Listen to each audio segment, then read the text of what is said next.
Hello and welcome to Witchy Wellness Radio. I'm your host, Lauren Chalantani, women's holistic health coach and fellow recovering perfectionist. This podcast was created to show you that your body is not in the way, it is actually leading your way.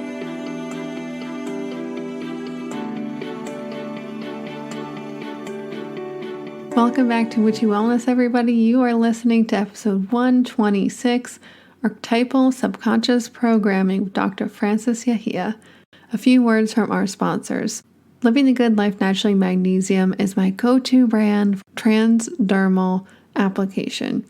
Did you know that your stress and diet and lifestyle alone can increase your magnesium burn rate, which means depletes you even faster? While using a product like a soak or a lotion on your skin, magnesium is easily absorbed and can replenish your macronutrients. To learn more, listen to episode 73 with founder Kristen Bowen and head over to the show notes to use that link, and make sure to use code WICHY, WICTHY, for 10% off of your purchase.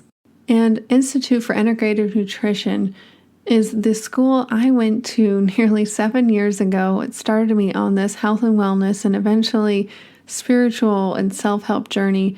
It's not just a program if you want to become a coach. I started it for my own well-being and health.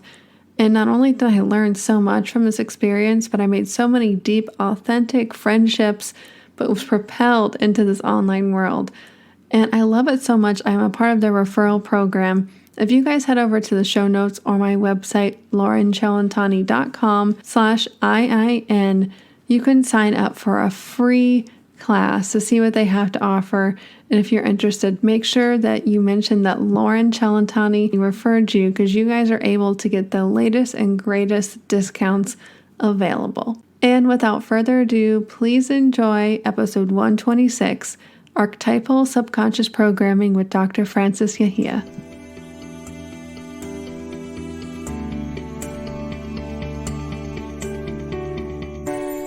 Hello, everybody, and welcome back to Witchy Wellness Radio. I am your host, Lauren Chalantani, and this is a show you get to learn that your body and emotions are not in the way, but actually leading the way. And our beautiful guest today, Dr. Frances Yahia, is here to talk about helping people uncover their subconscious patterns that keep them from reaching their full potential. We are all about that on Witchy Wellness. A little bit more on Dr. Yahia.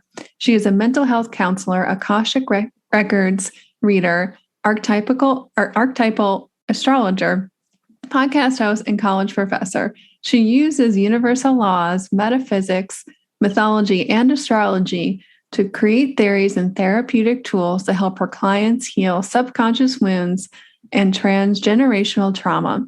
In her most recent book, The 7 Gates, 7 Steps Beyond Self-Awareness, is a 7-step model that teaches you how to take your power back. Whew. I am so excited to dive into each of those 7 gates and so much more. Welcome to the show, Dr. Frances. Thank you so much for having me. Yeah, of course. I just love the title of your podcast. Oh, thank you. So thank great. You.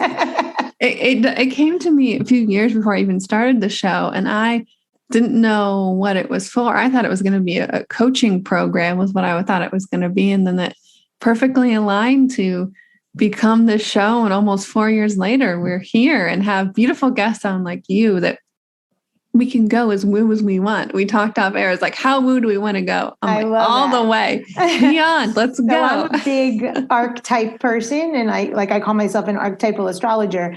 And Witchy Wellness is archetype of Lilith.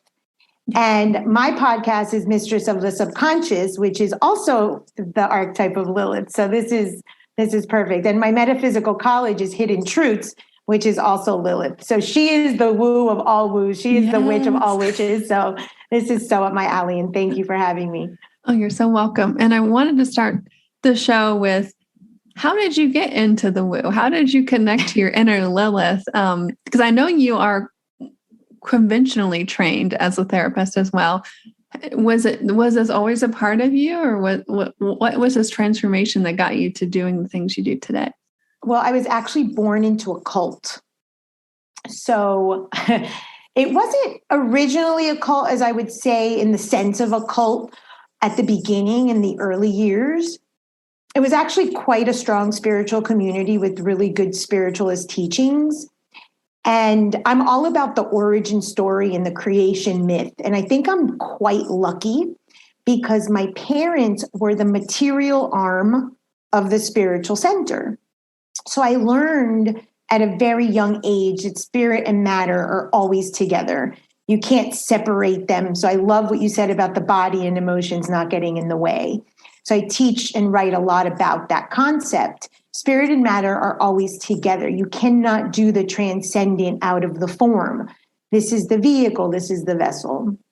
So I stayed in that community, my childhood, and then I was put into an arranged marriage with the cult leader's nephew. That didn't go too well. I had some kids, and I did not want my kids to be raised in that community because the values had really skewed from the original values from childhood. So I and my husband at the time also agreed. We both took our separate ways, but we both left. So lucky my kids weren't born into that. But the spiritual foundation, the need to teach people to not have sort of reliance on gurus and cults or any teacher, as a matter of fact. You are the guru you've been looking for. There is a need for mentorship and spiritual teachers along the path, and I write a lot about that, but it's your path. So that was sort of a big takeaway. Then I met another man who was a very, very strong medium, helped me a lot in terms of my own mediumship development. And then we split, and I somewhat entered an existential crisis. And of course, I went to my altar, I threw everything away, and I screamed at God, and, a little dramatic. I'm Cuban, so I'm inherently dramatic. And I'm like, if you are real, give me a sign. And the book, the Zohar, fell off the shelf. And it opened to a quote. And this quote changed my life and really showed me my mission, my vision, my purpose. And the quote is that there's no coercion in spirituality. And I realized that up until that moment, I was 33 at the time, that's all I really had known, just spiritual coercion. And so I decided at that moment that I was going to change that for myself. And if I could impact others along the way, that was my mission. I found a phenomenal astrology teacher. I was led to the Akashic records. I was led to shamanism, and really just started studying all the sort of arts in this beautiful tradition. And I call myself a synthesizer. And then I started writing theories, and I tie in myth and symbol and metaphor. Everything I teach and write about is tied into universal law. And I just sort of opened a creative fountain and have written 7 books. And they're all tied on universal law, mythology, metaphor, depth psychology. I am trained as a mental health counselor. And I just, from my origin story of this cult and much of what I write about led me to this. So I'm not traditional in the sense in any way in my practice, but I do sort of dabble in the depth psychology realm, if you're going to call it something, with Jungian psych. But I tap into the psyche and the subconscious all day, every day. It is fascinating. That's where it's at. So Lilith is my mentor, and she is always guiding me to the next phenomenal shadow aspect, gate, you name it. It's phenomenal to have her as a guide. Awesome. Yeah, I'm going to have to consciously bring her in because I know she's there all the time. But yeah, I have a theory, a book that's actually coming out later this year called Spiritual Adulting. Ooh. And I have what I call Spiritual Adulting Brain Map. And it starts, I use the planets as archetypes with the moon, and it ends with the black moon, Lilith. And I speak to the entire process from our entire life, from womb to tomb. And she's really the key to self-mastery, self-discovery, to really bringing out the divine in self and leading us to our self-mastery and what we're all here to do. She's just, it's a shame that she's been depicted, as evil and demonic throughout mythology. I write to Sumerian and Babylonian myth and Hebrew myth. And ultimately at the root, it was just to keep us from our own divine forces and our divine power. because she holds that wisdom. And I have this thing called the inner child slumber party that I do with clients. And we talk about this. And at the end, I ask clients, how does it feel to know you're not a child of God, that you're a child of no one? Like Lilith, you are God, you are divine. And basically the universe supports that wisdom, because that was her whole message. I will not be submissive to you. I am you. And when you reach that level of self-awareness and knowing the good and the bad, because it's their shadow along with the light, the third chakra, the self-worth, the power just ignites in people, and it's nonstop. It's just very powerful. So I just use her as my guide for practically everything that I do. But it's a shame that she was so demonized. But it does speak to the psyche and the shadow, and a big aspect that I write about in Seven Gates, in all of my work. But Seven Gates is the foundation of that work, which is what I call the bad buckets, which is we have to get really down and dirty with our shadow. We have to get really comfortable with our desirous, lustful, envious, greedy side so that we can be whole. And she helps with that too. Beautiful. Yeah, I love how you tied that into the chakras, because so many of us, I feel like we're living out of those lower three survival energy centers. At least for me, is once I started looking into those and those programs and those archetypes that are tied to that, it was very healing to be able to move into your heart. Because for me, and still day to day, if I'm stressed or if I'm triggered, a lot of the times it's because my heart's closed. It's shut down from whatever. So it's, for me, it's looking at usually the lower three, what's going on where I can't feel safe enough to open up that heart. And sometimes it is the heart as well. But I love tying those together to help us understand, because I start off every episode asking your own origin story, because we learn from stories. We can relate. We learn from these archetypes. We learn from these heroes' journeys. And we can start to make those connections in our heads instead of thinking we're sitting here listening to a college boring lecture or something. Right. So I have a little different of a theory with the lower chakras. Uh-huh. And I agree with what you've stated. But one of the things that I see is the lack of desire or the fear to enter specifically the second chakra.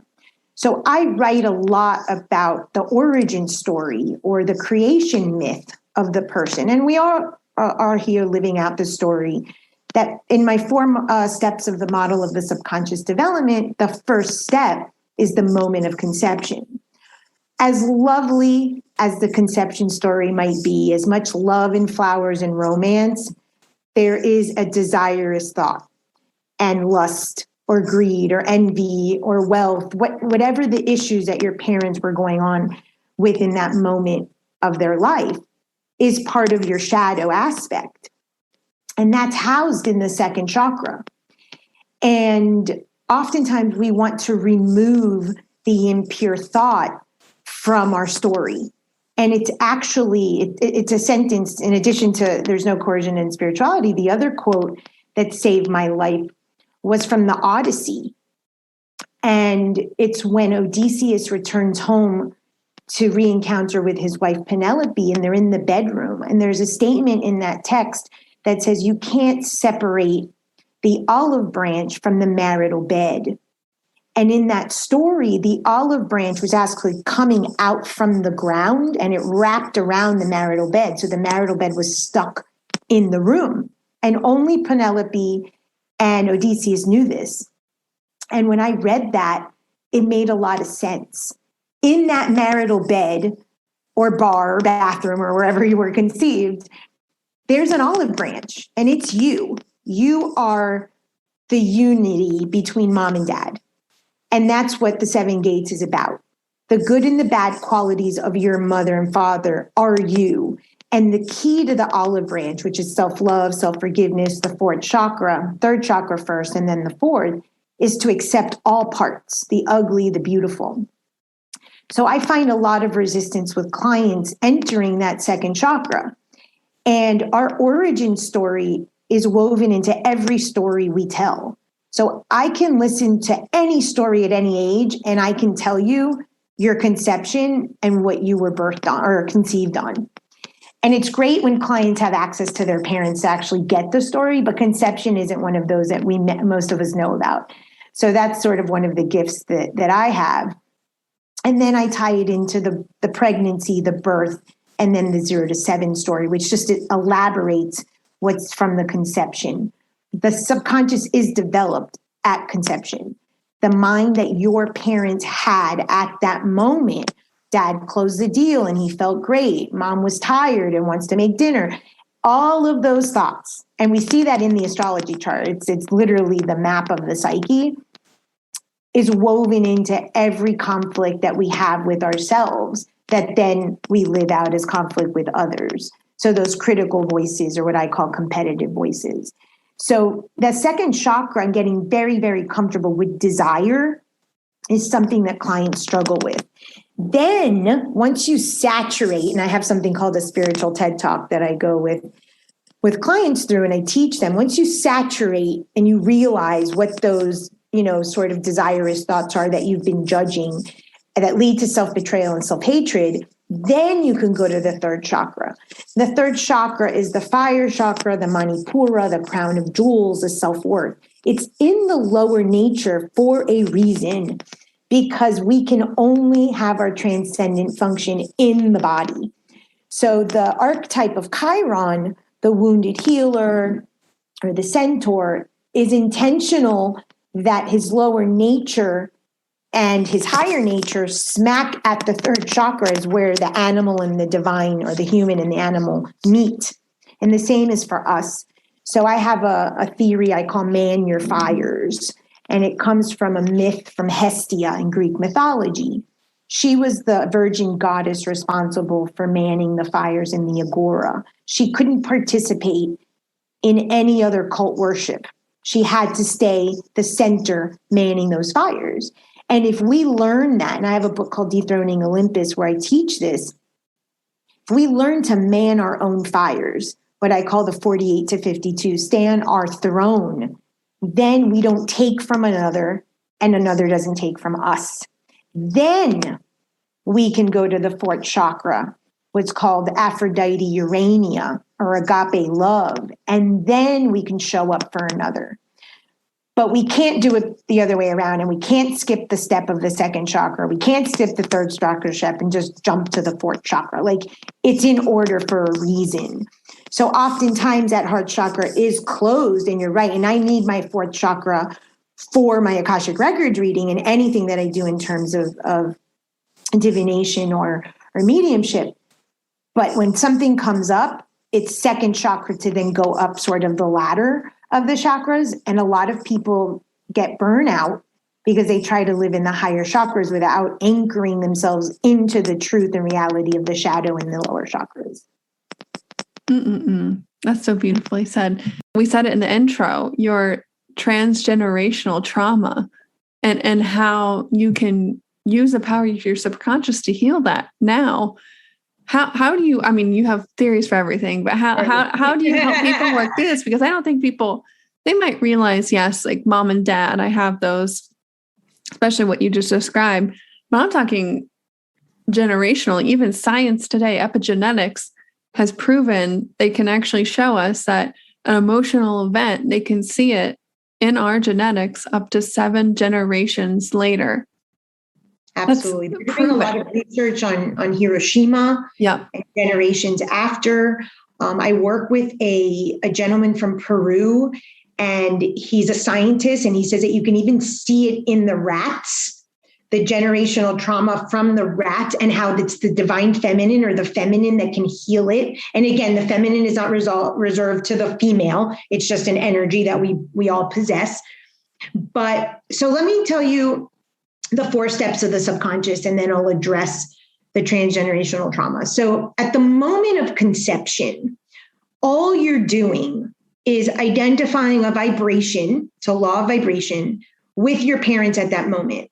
Your parents might get divorced. You may not know your parents. It does not matter if you're abandoned, adopted. It does not matter. At the moment of conception, you have the exact same vibration as your parents do at that moment. Your soul chose those parents, their vibration, not their faces, to live out the life. You needed a vehicle, you needed a body. That's the purpose of your parents. Bert Hellinger, father of family constellation, says this: your parents gave you life, and that's enough. What happens when your spirit is given a body? You're given, so your biology, to speak to the genetics, you're given a level of consciousness, which is always low level consciousness, second chakra. You're given an emotional pattern or emotional matrix, and you're given a body. So everything you need at the moment of conception, of course, during pregnancy, the body develops, is already in you at the moment of conception. So that also includes the transgenerational trauma that is in part of your mission, what your parents were unable to sort of solve, that you're here to sort of pick up. And I'll speak to that a little bit more. The second stage of subconscious development is pregnancy. That's where you get what I call your shadow love language. So we speak about the love languages, which are great, but there is a shadow side, and this is found in your moon sign. The moon sign in your astrology chart has a shadow side. And we end up, like the moon, changing our faces. The moon has 8 faces in order to get our needs met with that moon sign. And it isn't honest. It isn't legitimate. It's shadow work.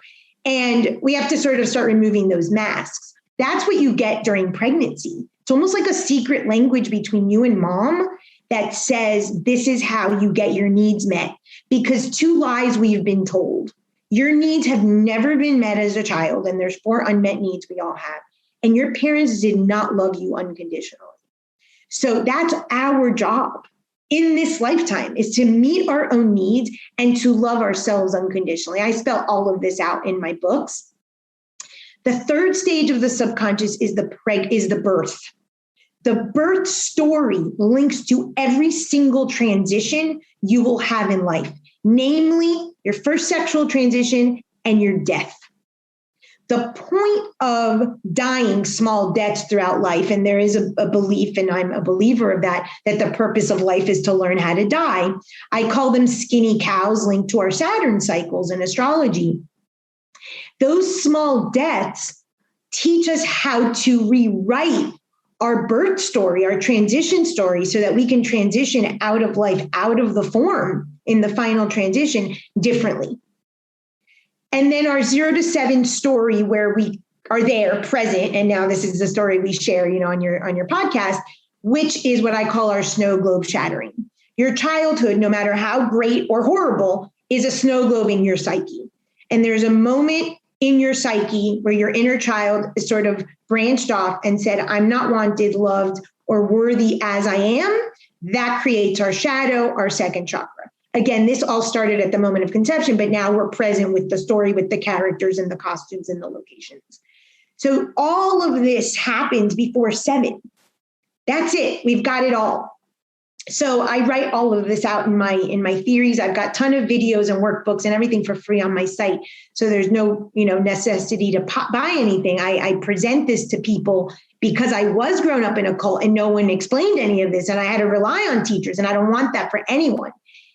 And what happens is, in that story, we get the transgenerational patterns. But what happens is, now we grow up, we get into relationship, we have this shadow love language, job, friends, children, work, everything. And we're like, I need you to meet my needs. So I'm going to pretend and wear a mask. And Lilith loves to unmask us. That's her whole dance of Salome. The 7 gates is from an Inanna myth, which is another metaphor for Lilith. It's what I call a spiritual striptease.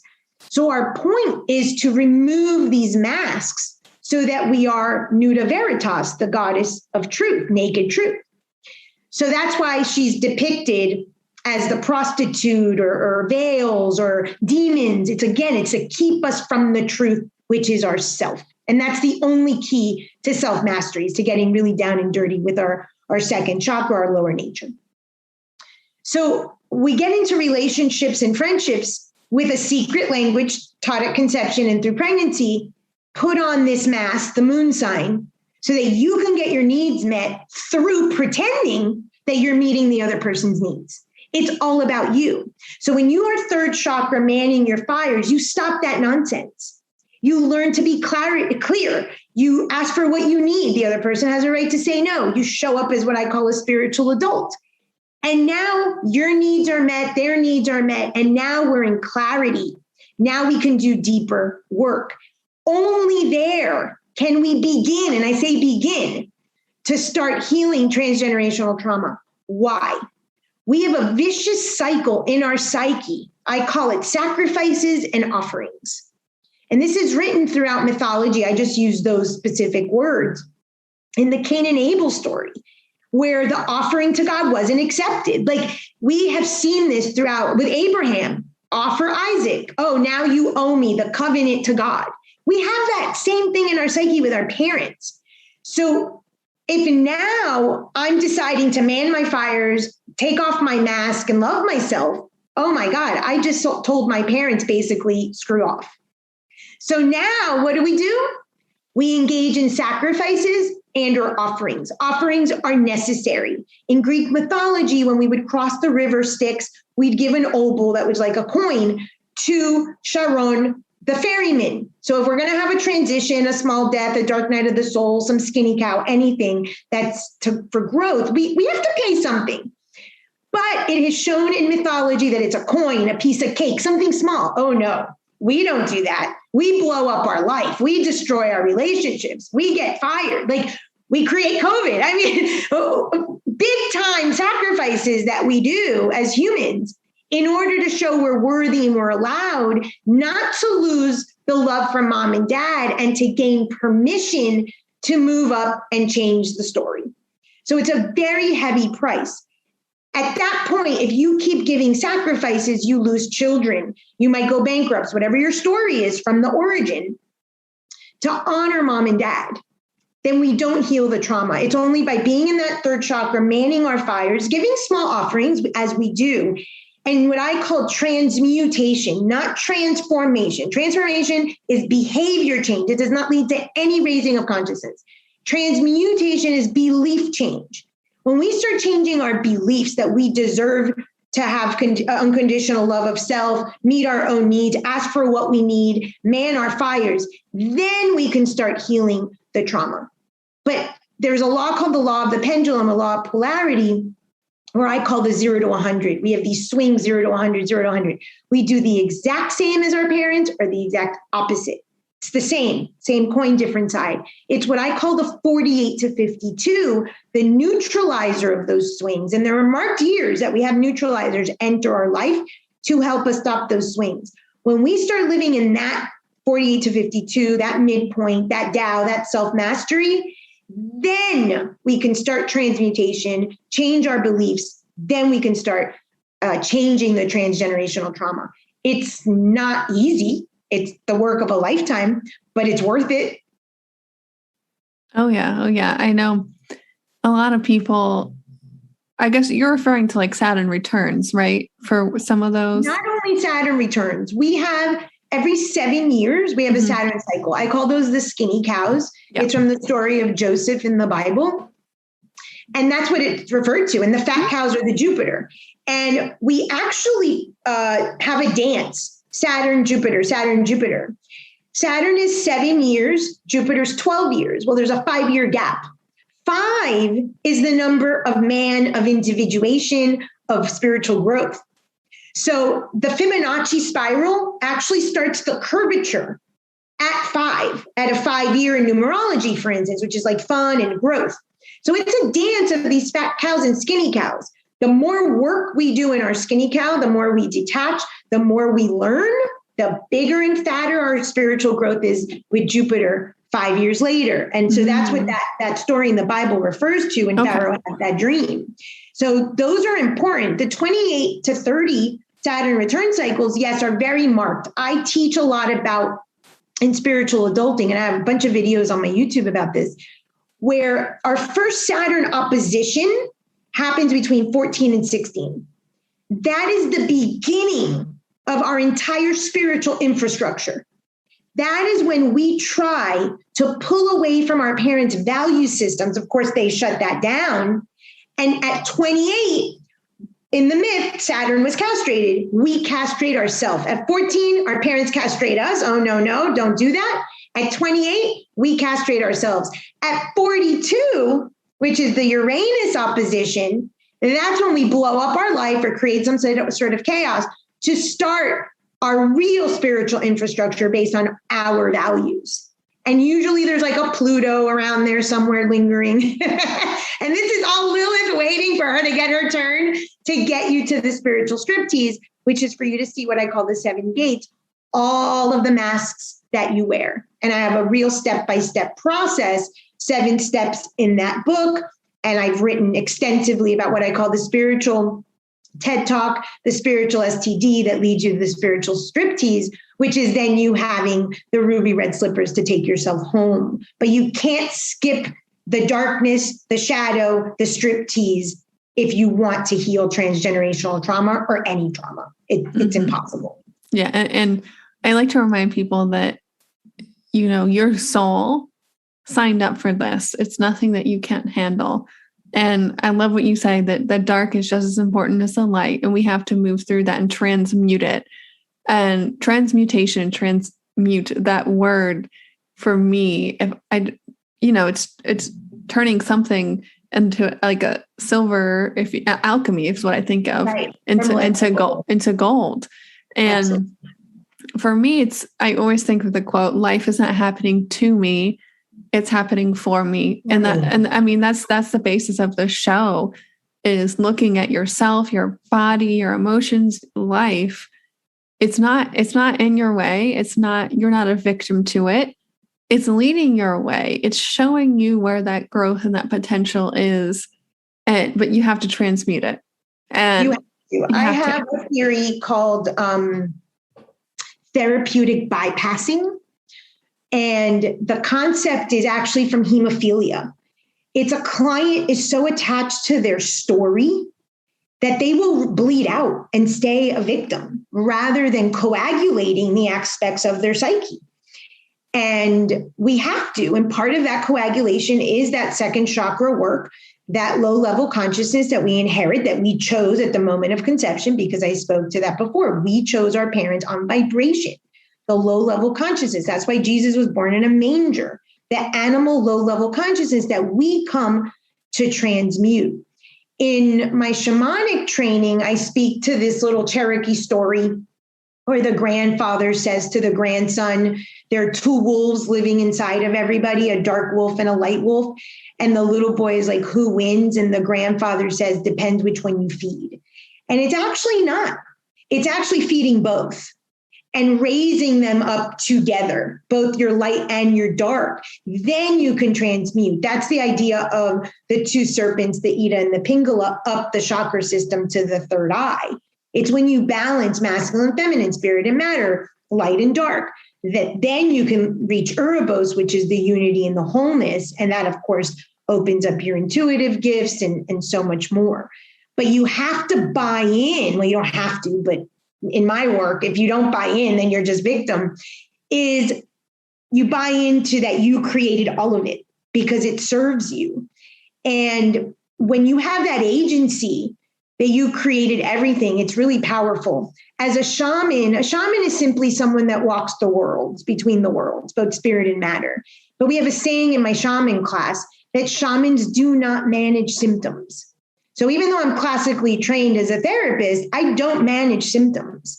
And I honor your story, but we use the story to get all of the information to do the work. And everything I teach is rooted in universal law. And the universal law that I live my life by, I live by all 8, but really is the law of correspondence, as within, so without. So I have this worksheet called the Sphere of Consciousness worksheet. If you allow it into your sphere of consciousness, it's there to teach you something from your bag buckets, which is the language from my book, which is linked to second chakra and the shadow, and your moment of conception, your pregnancy, your birth, your 0 to 7. So we are constantly walking the world if we learn to pay attention. And that's the first question I ask clients. What did you allow to enter your sphere of consciousness this week? Because we allowed it in because it's there to give us information. It doesn't mean that we have to address it that moment, but I have a thing called the Mr. Potato Head. So I Mr. Potato Head it.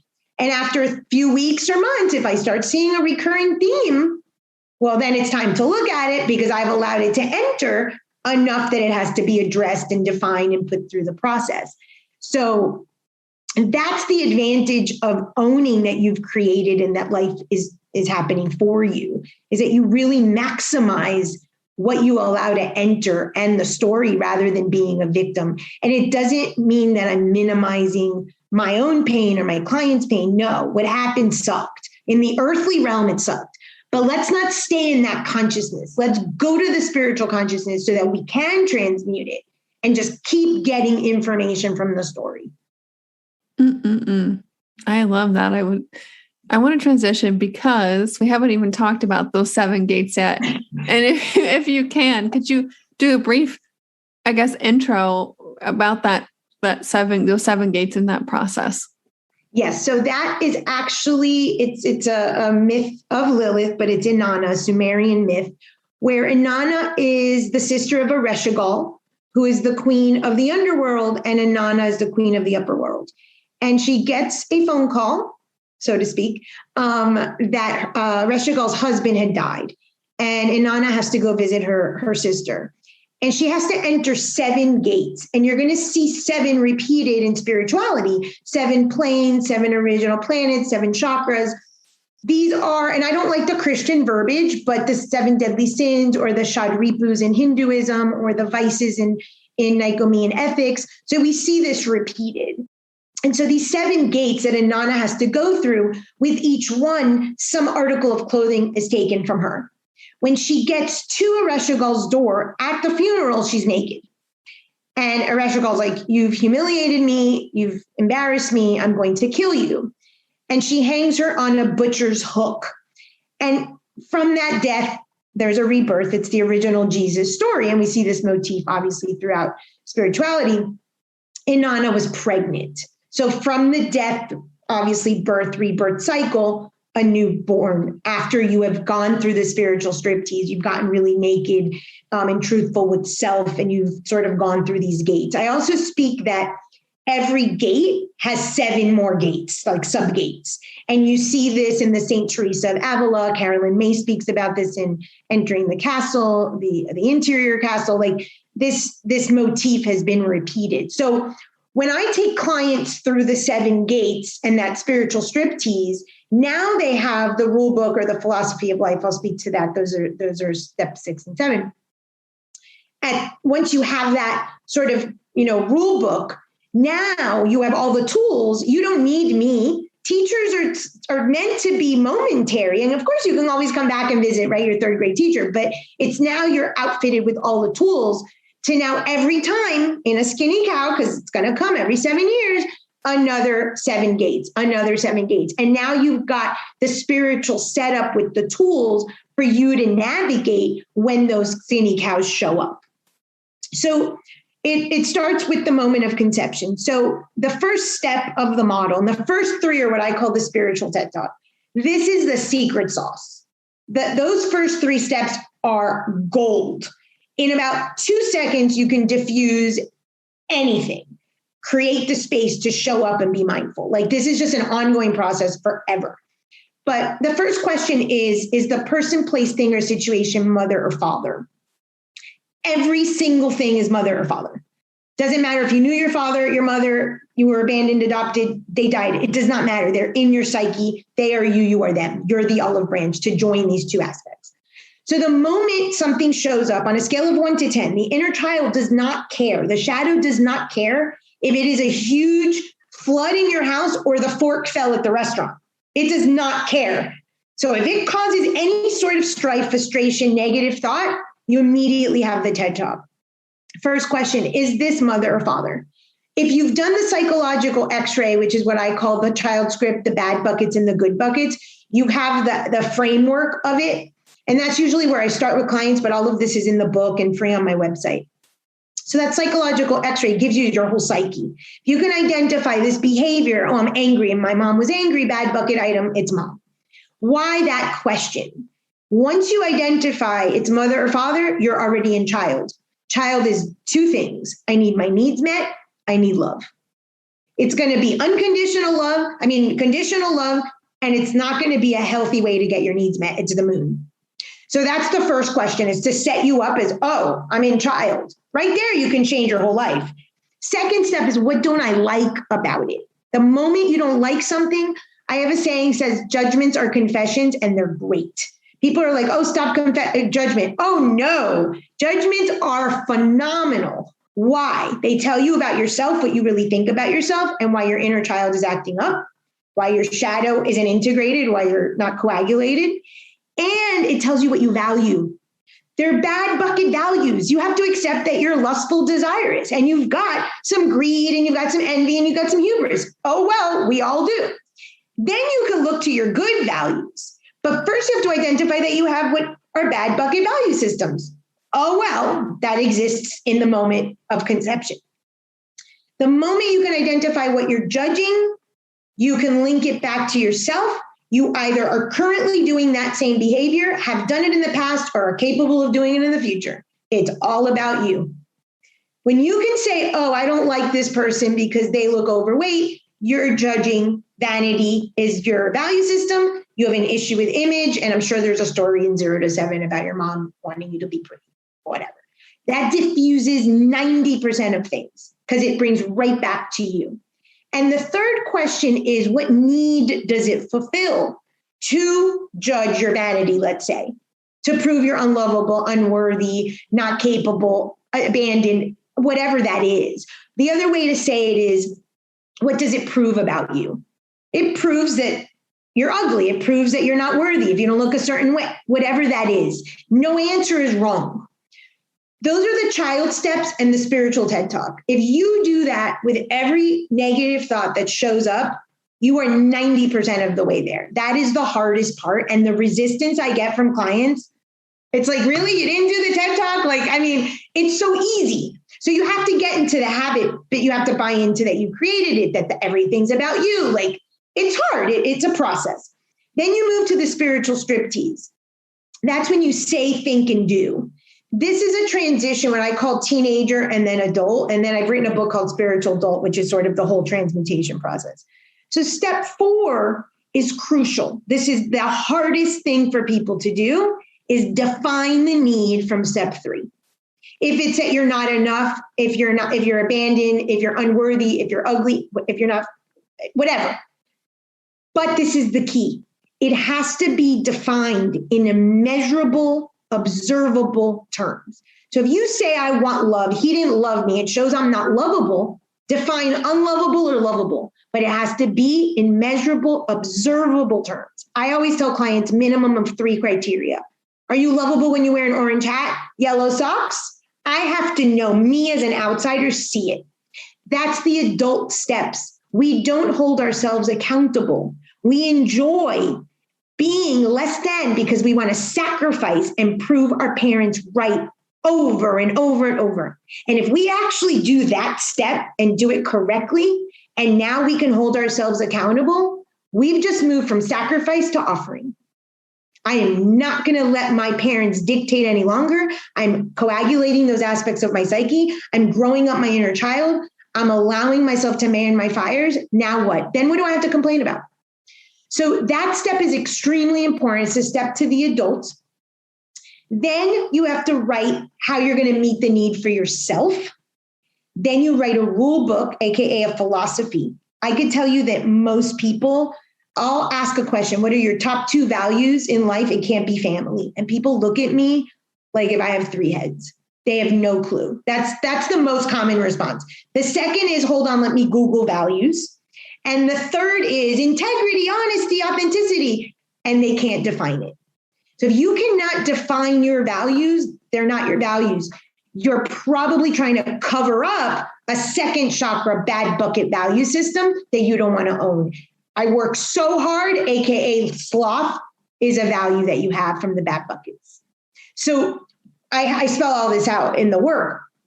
And then step 7, and on witchy wellness, of course, people love ceremony and ritual. And I have a whole book called Witch Bitch, and Witch Bitch Volume 2 is coming out next year, all on ceremony and ritual that are divinely guided. My guides gave them to me in the records. And there's for all types of things in there. So, and in 7 Gates, there's 28 ceremonies and rituals, and they really help to anchor the new belief system. They help you sort of let go as a transition, like these liminal spaces as we're transitioning.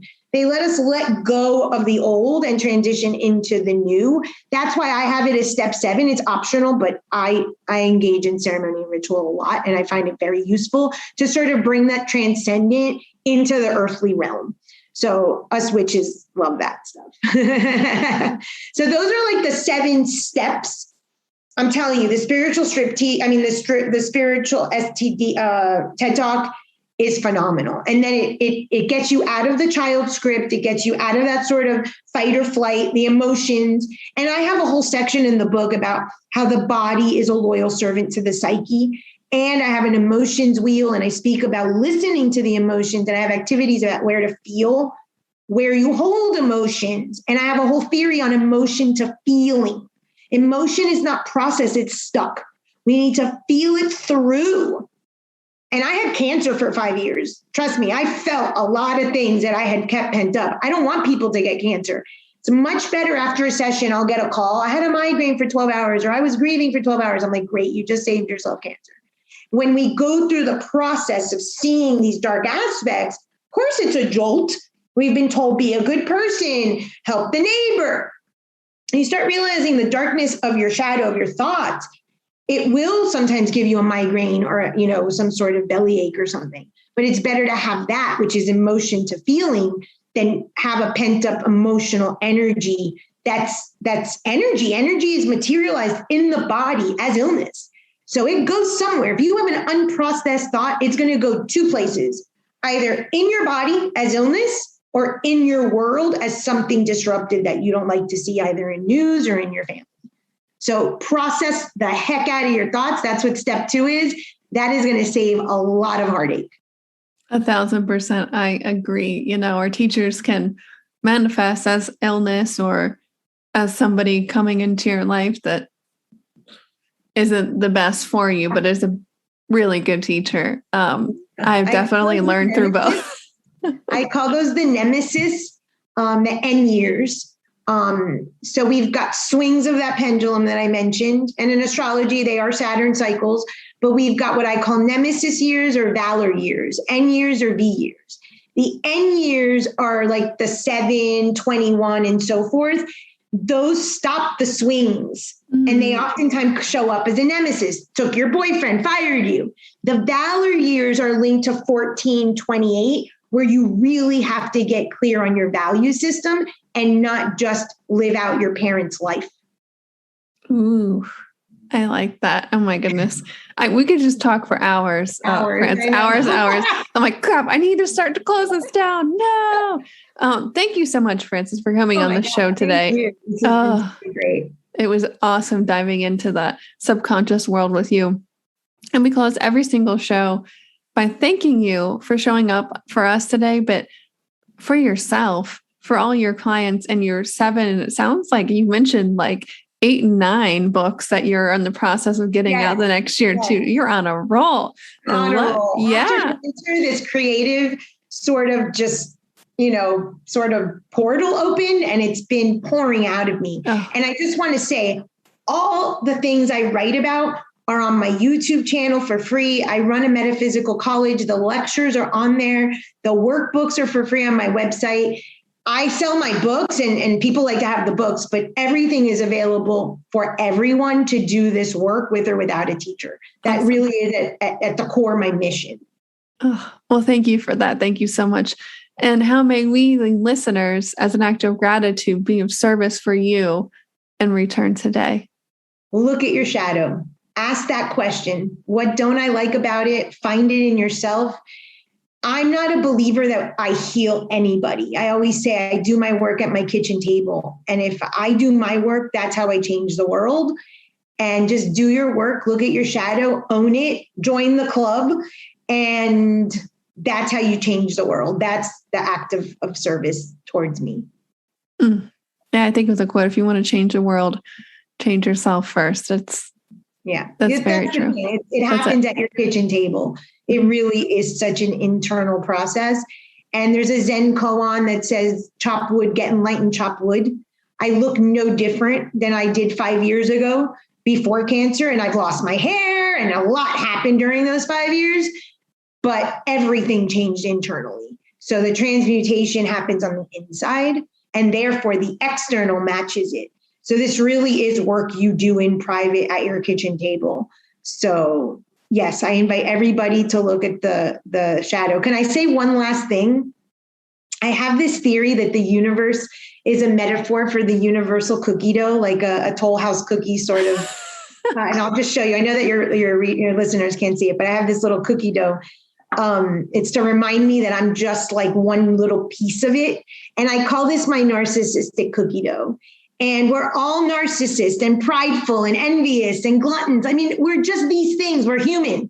And there's so much joy in just joining the narcissistic cookie club. Like, come on down, and just be part of it. Because once you understand that, then you can man those fires and really shine your light in the divine way through this beautiful vehicle that is your body. And it doesn't limit you, but rather contains you for you to do what you come to do.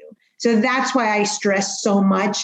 Look at your shadow, ask where you judge something and where it's linked to yourself. Ooh, mic drop. Thank you so much, Frances, for coming on the show today. Thank you, Lauren. It's been a pleasure. And remember, open up, surrender, trust, and let your body lead the way.